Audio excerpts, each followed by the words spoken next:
नमस्कार। कौशल योग के आज की इस कड़ी में हम लोग एक महत्वपूर्ण आसन की चर्चा करने चल रहे हैं और इस आसन का नाम है बद्ध पद्मासन। यद्यपि हमारे हठ योग के प्राचीन ग्रंथों में पद्मासन को ही बद्ध पद्मासन के रूप में दिखाया गया है, या जो बद्ध पद्मासन है उसी को वहाँ पर पद्मासन कहा जाता है। लेकिन आजकल दाहिने पैर को बाएं पैर की जांघ पर और बाएं पैर को दाहिने पैर की जांघ पर रख देते हैं आप, और रीढ़ गला सिर को सीधे कर लेते हैं, तो उसी को हम पद्मासन कहते हैं। लेकिन वहाँ पर बद्ध पद्मासन दिखाया गया है पद्मासन की जगह पर। तो आइए हम लोग सबसे पहले इसके अभ्यास की विधि देख लेते हैं, फिर हम लोग इसके लाभ और सावधानियों की चर्चा करेंगे। दोनों पैरों को इस तरह से सामने की ओर फैला लें और दंडासन में बैठ जाएं। थोड़ा सा सीना आगे की ओर हो और पीछे जो हमारा लंबर और डार्सल का पार्ट है हल्का सा आगे की ओर पोस्ट हो। और फिर इसके बाद बिल्कुल रीढ़ गला गर्दन सीधा होकर के हम बैठ गए हैं। अब हम पद्मासन का अभ्यास करते हैं। पद्मासन में किसी भी एक पैर के घुटने को पहले मोड़ लें और उसको मोड़ करके दूसरे पैर की जांघ पर इस तरह से स्थापित कर दें। फिर जो दूसरा पैर है उसको मोड़ें और पहले पैर की जांघ पर उसे रख दें। तो इस तरह से यह हमारा पद्मासन हो जाता है। रीढ़ गला और सिर को आप सीधे करके बैठ गए हैं। चूंकि इस आसन में हमारे शरीर का आकार, शरीर की स्थिति पद्म जैसे बनती है, कमल जैसे बनती है, और इसीलिए इसको हम पद्मासन कहते हैं। तो पद्मासन की चर्चा हमारी हो गई है। अब हम बद्ध पद्मासन का अभ्यास सीखते हैं।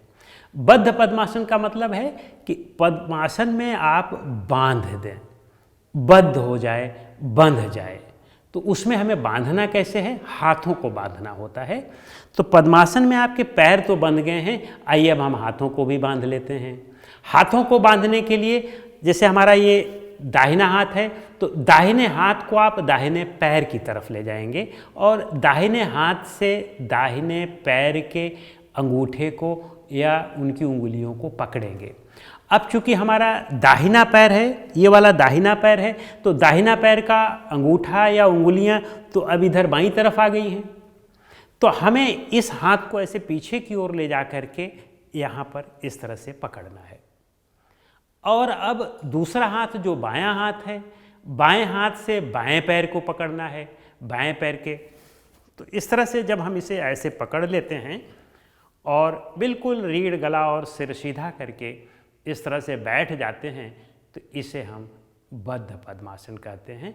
और यह बद्ध पद्मासन वास्तव में बहुत उपयोगी आसन है। आइए अब हम वापस चलते हैं। इसे आप पीछे से देख लें कि पीछे से यह कैसे दिखाई पड़ता है।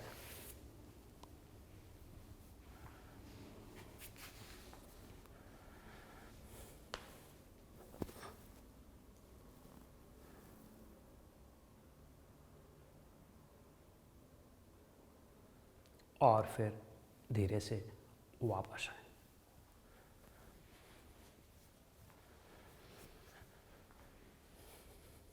कहा यह जाता है कि पहले जो ऋषि लोग थे वे इसी बद्ध पद्मासन में ही बैठ करके ध्यान करते थे।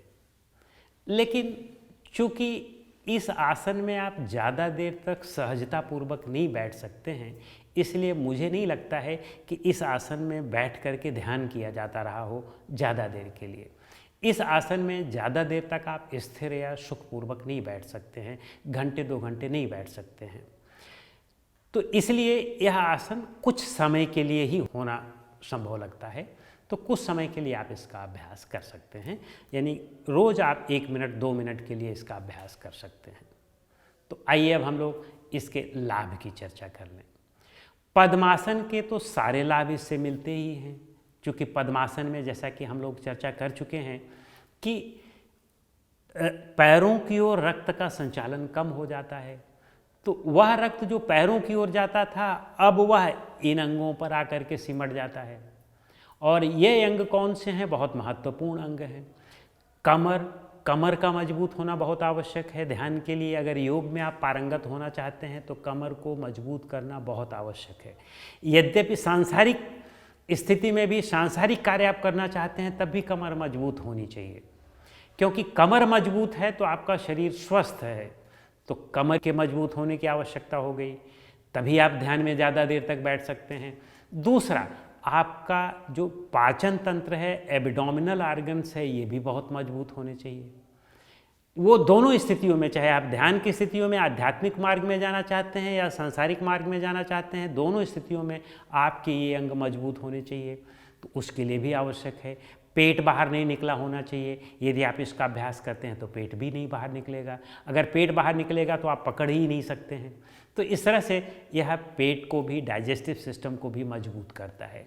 तीसरा, जनन अंगों के लिए बहुत उपयोगी है। हमारी जननेंद्रियां भी बहुत मजबूत और सशक्त हो जाती हैं। और ये तो पद्मासन के लाभ हो गए। आइए अब हम चूँकि बद्ध पद्मासन कर रहे हैं तो बद्ध पद्मासन के भी लाभ को देख लेते हैं। जब आप इस तरह से पकड़ते हैं तो सबसे पहला जो लाभ होता है वह आपके कंधे पर होता है। चूँकि ऐसे करते हैं तो कंधे पर बहुत अच्छा खिंचाव महसूस होता है। कंधा खींचता है, फिर आपकी ये डेल्टाइड मसल खींचती हैं, फिर आपका ये जो बाइसेप्स है, ट्राइसेप्स है, ये भी अच्छी तरह से खींचती हैं। आपकी जो ट्रेपेजियस मसल है ये भी अच्छी तरह से खींचती है। ये दोनों तरफ की बात है। ये पूरे हाथ की जो ऊपरी बाँह की मांसपेशियां हैं, यहाँ तक कि निचली बाँह की मांसपेशियां, यहाँ तक कि आपकी कलाई, आपका कार्पल, मेटाकार्पल, फेलेंजेज, ये जितने भी यहाँ पर हड्डियाँ हैं, बोन्स हैं, ये सब बहुत मजबूत होते हैं। निचले बाँह की जितनी भी मसल्स हैं, चाहे वो अल्ना की तरफ हो, चाहे वो रेडियस की तरफ हो, रेडियलिस मसल हो या अल्नरिस मसल हो, इन दोनों को वो बहुत मजबूत करती हैं। और हाथ की तो ये मजबूती हो ही गई। अब आप देखें और कहाँ कहाँ मजबूती होती है। चूँकि आप इस तरह से करते हैं तो आपका चेस्ट भी अच्छी तरह से तनता है, तो आपके लंग्स की एक्सरसाइज होती है, हार्ट की एक्सरसाइज होती है, और आपके डायफ्राम की भी बहुत अच्छी एक्सरसाइज हो जाती है, स्प्लीन की अच्छी एक्सरसाइज हो जाती है। और इतने ही नहीं, आपके एब्डोमिनल अंगों की अच्छी तरह से एक्सरसाइज हो जाती है, आपके ट्रैकिया की, आपके इसोफेगस की, इनकी भी बहुत अच्छी तरह से एक्सरसाइज हो जाती है। और इतना ही नहीं, आपका जो थायराइड है, पैराथायराइड है, इन ग्रंथियों की भी अच्छी एक्सरसाइज हो जाती है।